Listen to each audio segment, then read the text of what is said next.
Hey, it's Mr. K, Physics 30, Unit B, Part 2 review, looking at numeric response number 7. Okay, so this is a bit of an extension on a lab question here. We have a current carrying wire going through a strong magnetic field. We can see that there's a length, there's a magnetic field going toward the south, and then this is caused when we turn on the power source, it causes the wire to deflect. So if I look at this in terms of a free body diagram, I've got tension, I've got the magnetic force, and I've got gravity. If I add all these together, the net force is going to equal 0.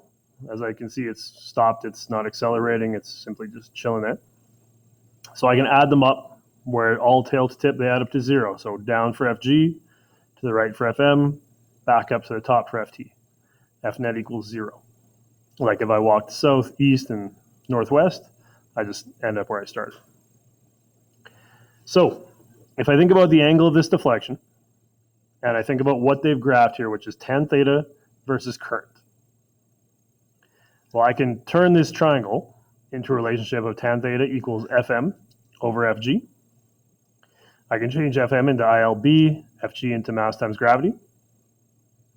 And now once I take my slope and get my rise over run, it'll be tan theta, y, over current, which is on the x. And now if I rearrange this original formula into tan theta over I divide by I, and I'm left with length times b over mass times gravity right here.